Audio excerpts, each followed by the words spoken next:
Hola Martín, me llamo Lucas y te escribo para contarte mi historia. Te escribo desde el tercer piso de un edificio acá en Barcelona. Si sacara la cabeza por el balcón, podría ver las puntas de la iglesia de la Sagrada Familia, la que diseñó Gaudí, y escucharía el murmullo constante de los turistas que bajan por la calle Marina con sus valijas haciendo ruido contra las baldosas. Pero no lo hago, Martín. Hace exactamente 72 días que no cruzo el umbral de mi puerta de madera. Mi mundo se redujo a 90 metros cuadrados de techos altos y molduras antiguas que antes me daban orgullo, pero que ahora me vigilan. Barcelona es una ciudad que te obliga a estar afuera. Es una ciudad de terrazas, de sol, de gente caminando con una caña en la mano y esa brisa del Mediterráneo que te pega en la cara. Yo vine acá buscando eso. Soy arquitecto. Me pasé años estudiando los edificios de esta ciudad, admirando cómo se hicieron las manzanas que permiten que la luz entre en todos lados. Qué ironía. Ahora vivo en uno de esos edificios perfectos, pero tengo las persianas bajas para que la luz no me recuerde que ahí afuera hay una vida en la que ya no sé cómo encajar. Todo empezó como un ruido, un zumbido en los oídos un día cualquiera mientras esperaba el metro. Había mucha gente, el aire estaba pesado y de repente sentí que las paredes de la estación se me inclinaban hacia mí. El corazón me empezó a salir en el pecho como un animal enjaulado. Me bajé en la siguiente parada, subí las escaleras corriendo y me quedé temblando en medio de una calle, rodeado de gente que me esquivaba sin mirarme. En ese momento la ciudad que tanto amaba se transformó en un monstruo. Al principio me mentí, me dije que era el estrés, que eran las entregas de la oficina, pero después el miedo se volvió más inteligente. Empezó a quitarme las calles una por uno. Primero dejé de ir al supermercado que estaba a 2 cuadras de mi casa. Empecé a pedir todo por aplicación. Después dejé de bajar a tirar la basura hasta que era medianoche y no había nadie en el portal. Ahora, Martín, el simple hecho de mirar mis llaves sobre la mesa de la entrada me dispara un sudor frío que no me deja pensar. Soy un hombre funcional, o al menos eso dice mi perfil de LinkedIn. Trabajo remoto para un estudio acá en España, diseño espacios abiertos, plazas donde la gente se reúne, edificios con mucha ventilación. Es ridículo. Diseño libertad mientras yo me asfixio en mi propio living. Mis compañeros de trabajo creen que soy un tipo reservado que prefiere la comodidad de su casa. No saben que cada vez que suena el timbre para entregarme un pedido de comida, me escondo detrás del sillón hasta que escucho que el repartidor se fue, por miedo a que me vea la cara y descubra que estoy aterrado. En mis videollamadas de las 10 de la mañana, me pongo una camisa impecable, me peino con cuidado y uso un fondo virtual que muestra una oficina moderna y luminosa. Mis clientes ven a un arquitecto exitoso, un tipo que tiene el control de su vida y de sus proyectos. No ven que de la cintura para abajo sigo en pantalones de pijama y que mis manos tiemblan debajo del escritorio cada vez que alguien me pregunta: Lucas, ¿cuándo nos vemos en Barcelona para tomar un café? Mentir agota más que trabajar 12 horas seguidas. Agota porque tenés que recordar cada detalle de la ficción. A mis papás, que viven en Argentina, les cuento que los fines de semana me voy a la Barceloneta a nadar o que salgo a caminar. Les describo el olor a mar y el color del cielo, cosas que solo veo a través de los ojos de otros en Instagram.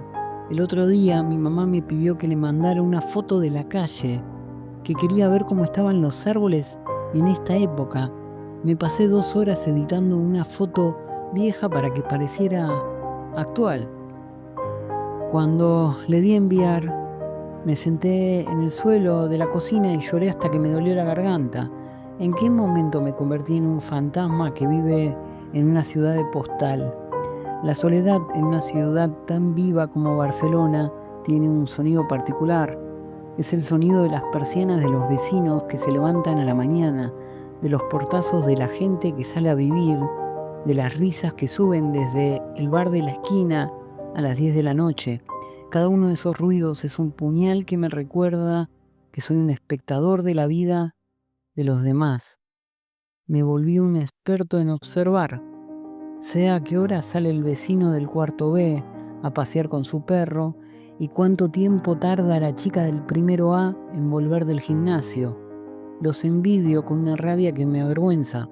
Los envidio porque ellos pueden hacer algo que para mí es un milagro, poder abrir una puerta y simplemente caminar. Un día se cortó la luz en todo el barrio. De repente, mi teatro se apagó. Me quedé sin internet, sin fondo virtual, sin la luz de la computadora para distraerme un rato. Me quedé a oscuras en medio del living. El silencio de la casa se volvió terrible. Empecé a sentir que las paredes, esas que tanto habían mirado, se estaban cerrando físicamente sobre mí. Sentí que si no hablaba con alguien, si no decía la verdad, me iba a desvanecer ahí mismo y nadie se iba a enterar hasta que el olor de mi ausencia fuera más fuerte que el miedo. Esa noche oscura, con el celular en la mano, entendí que yo no podía seguir siendo el arquitecto de mi propia mentira. Me di cuenta de que si me moría en ese living, la policía tendría que tirar abajo una puerta que yo mismo había sellado con miedos invisibles. La idea de ser un titular en el diario que diga algo así, hombre hallado tras meses de encierro en Barcelona, me dio más terror que la calle misma. A la mañana siguiente, cuando la luz salió, cuando el sol se puso, me desperté. No me desperté siendo un hombre valiente, me desperté con la misma boca seca y el mismo nudo en el estómago, pero hice algo distinto. Me acerqué a la ventana del balcón, esa madera noble, barnizada, que tantas veces dibujé en mis planos, se sentía fría, pesada, como la puerta de una caja fuerte. Apoyé la mano en el pestillo. Tardé 10 minutos en animarme a girarlo. Cada milímetro de metal que cedía se sentía como un grito en el silencio del departamento y entonces la abrí. Apenas una rendija. El aire de Barcelona entró de golpe. No era el aire puro de la montaña, era aire con olor a gasoil, a café quemado del bar de abajo y a ese salitre que viene del puerto. Me pegó en la cara y me hizo cerrar los ojos. Escuché el grito de un taxista, el timbre de una bicicleta y el ladrido del perro del vecino. Por un segundo, el pánico volvió a subir por mis piernas como una corriente.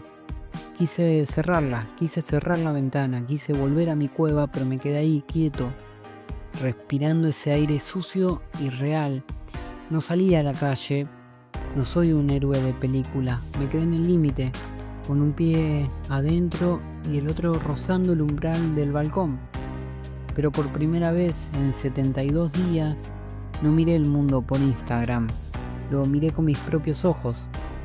Vi las baldosas de la calle, vi a una señora cargando las bolsas del súper y entendí que la vida es eso, un caos que no podés controlar, pero que necesitas formar parte para no secarte por dentro. Te escribo esto porque hoy dejé las llaves sobre la mesita de la entrada, justo al lado de la puerta. Todavía no me animo a agarrarlas, pero ya no me escondo cuando suena el timbre. Mañana quizás abra la puerta del pasillo, pasado quizás llegue al ascensor. Es una pelea centímetro a centímetro, Martín, pero hoy, por fin, dejé de diseñar edificios para empezar a reconstruir al hombre que vive dentro de ellos. Gracias por estar ahí, gracias por estar del otro lado de la pantalla. Te dejo un saludo, Lucas.